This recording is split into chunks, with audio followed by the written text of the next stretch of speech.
Alright, we're here with another show. We haven't done this in a while, so we figured we'd just hit the league off with the show real quick.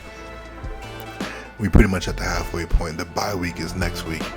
I was hoping to do another ability reveal for my guy, for my corner, Mr. Ringo, but unfortunately, he's probably not going to get there until towards the end of the season, so no reason to wait on that. But right now we're 6-1. Season's been going good. I didn't expect to have 6 wins at this point, so we are ahead of schedule when it comes to that. Just a quick review so far of what happened this year. I don't remember all the details, but if I do, I'll talk on it. Bears, that was way too long ago. Played the Cardinals week 2. Shadow Monkey and I always have a tight game. I got the better of him this time. Played BCU in a game that I had no business winning. Got the victory there, pretty much on a couple errors that he made. Then I went and played Nub. Got my ass whooped. That was expected. His team is legit, and he's a legit player. So, we weren't really ready for that. And I think we made a trade. Did I have at this point? I don't know if I had Donald. I think I might have traded him at this point. So that was a big thing that happened this year. We got rid of Aaron Donald, who was in his contract season, and we ended up going out and getting Warren Jackson, who we liked a lot. We like him a lot, man. 6'6", he got abilities, he can play. We needed a big score playmaker who can kind of get us some easy, cheap points. I ain't gonna lie. He's gonna get the ball one-on-one. You leave him one-on-one, he's probably gonna get some opportunities. And I don't think there are too many corners that can shut him down. But I did have some issues going up against BCU versus Jair Alexander. He did a nice job on him. But anyway, we made that trade. Donald's gone. We got the new receiver in there. We have some young DTs that we're gonna let play a little bit. We played against ASO in the rain. That game was close early, if I remember correctly, and it kind of got away from him in the second half. Went up against Pitt for Life and the Patriots, and then we played Strange with the Seahawks.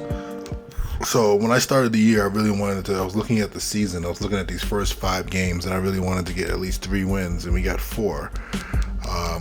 These 2 games I was hoping to win, and those things worked out.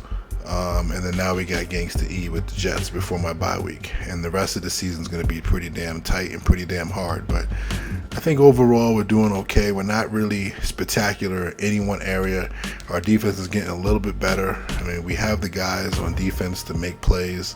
Even though we let go of Aaron Donald, we still feel like our scheme is going to put us in a position to stop the run. The Jaguars let go of Leonard Williams and Raekwon Davis, which I guess he has a lot of good players because these guys came in and they're feeling pretty well, man. They got good block shed, they got good strength, and Leonard Williams can get after the passer a little bit too. So we like that. And then we have our 2 young guys that are still here that we drafted the past 2 years, and they're going to keep on playing, rotating in, and probably become full-time starters next year. But everything else is pretty much the same. We did pick up Julian Aquara from the trade that we had for Donald. So it wasn't just a 1-for-1. It was 3-for-1. Aquara came over, and he's done pretty well, man. Like, he's averaged a sack a game, and Henry's continuing to average a sack a game. Ibakwam is probably going to be gone next year, so his playing time has been reduced. One thing we've done on defense is gone with a little bit of the what I made fun of Virix for is having, anytime I'm in dime, I'll have all DBs on the field, which is kind of bullshit, but it is what it is. John Johnson is a good, strong safety. That 85 speed, I learned, really put him in some compromising positions. So he's become our sub linebacker with Justin Flo. So both these guys are out there on nickel defenses, and it's kind of worked out for Johnson. He has the ability to really play well in man-to-man and zone coverage. He's just not that fast. So now he's matched up in a much better situation against tight ends, running backs, and he doesn't have to cover deep. And what we did is we went out and got, during free agency, we were trying to figure out, should we draft one of those safeties? I remember the draft class was really good with safety. There was a lot of young safeties that had high draft ratings.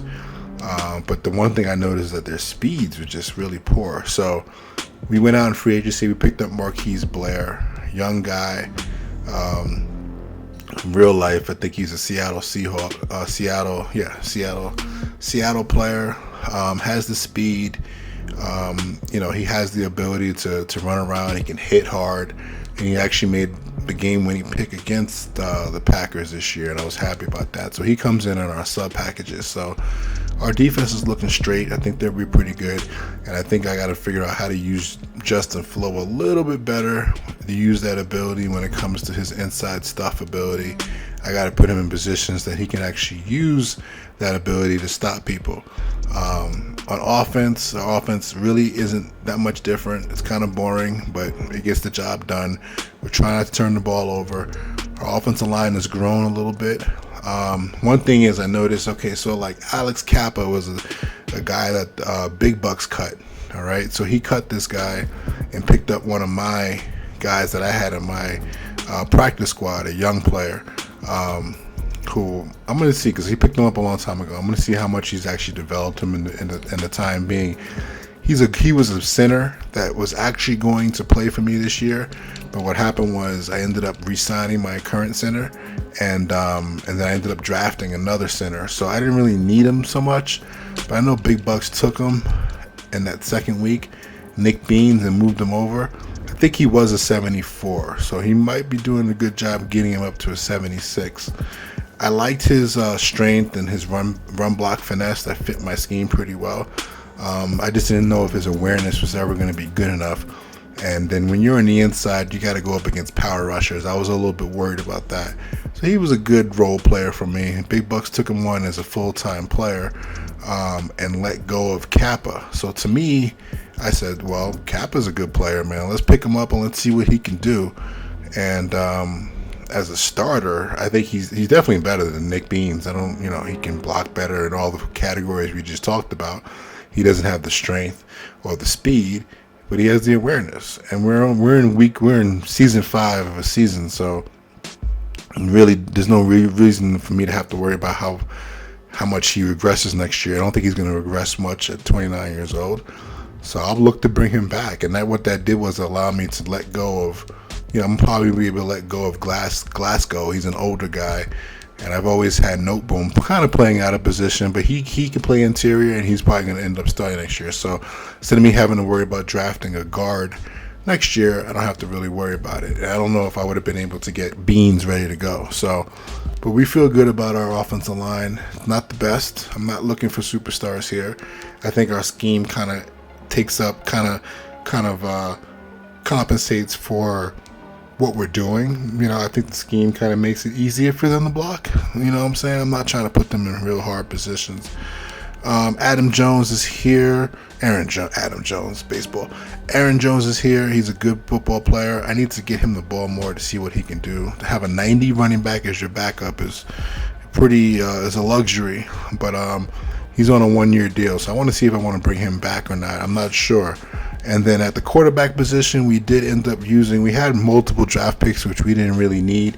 So we ended up giving away a third-round draft pick, which we ended up getting back from the Lions to take their third-round draft pick. But we gave up ours for Brock Purdy, which could be the quarterback of the future.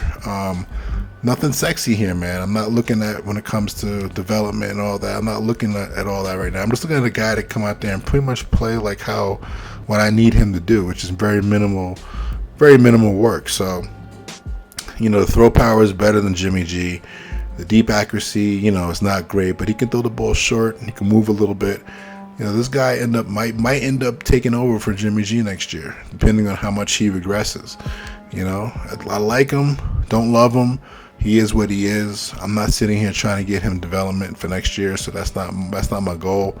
I'm not sitting here trying to spam for a superstar and all that stuff. And let me just talk on that, because looking at the chat, I enjoy the chat. Y'all keep it real, man. Y'all talk about real stuff, real life, and talk about fun stuff too. But the one thing that just annoys the hell out of me is all the talk about development. Like, I hear people talking about, oh, I got my dev. I lost the game, but I got my dev. Like, I don't know. Maybe I'm just old school, or I just came into a different time or whatever. Maybe I need to get with the times. But I'm 6-1 this year at this point because I stopped caring about development. I'm not even trying to make no excuses, but I know at this point last year, I had probably 2 or 3 development games, just like I did this year. And I tried to get them because I thought it was important. So I really tried to do what I had to do. I even benched a couple starters. I did a whole bunch of dumb stuff. And what it ended up doing was putting me in a hole at this point in the season last year.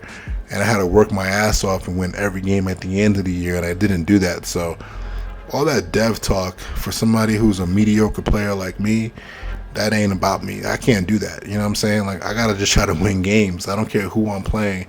You know, you could try to focus a little bit on it and try to do what you got to do. But if the joint ain't working out, I'm not trying to get blown out by 30 points because I'm trying to get some dev. Like, I hear people talking like that. It just don't sound right.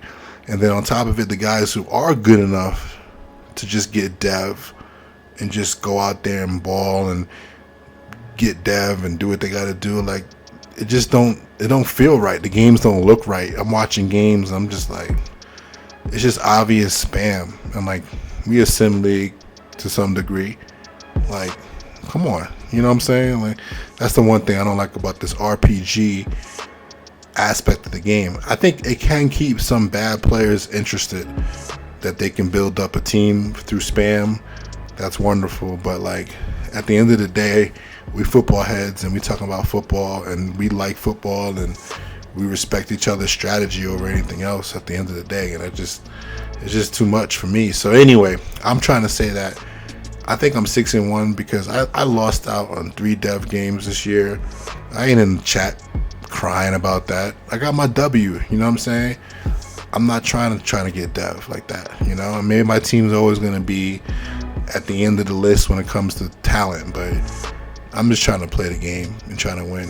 That's fun to me, you know what I mean? So anyway, that's it for now. I don't know if I'm gonna do any more shows for a while here. Maybe after like 2 or 3 more weeks, I'll jump in. I got some games coming up in the division. Maybe after that second Shadow Monkey game, I think I'll have a good idea where I'm at. I'll have 4 games more underneath the belt. I can be 6-4. I'm sorry, yeah, 6-5, easy. You know, I'm not trying to act like I'm the man because I'm not even close to what you guys have been doing. You guys is balling. You guys understand the game to another level. But anyway, that's about it, fellas. I'll talk to y'all later. Peace.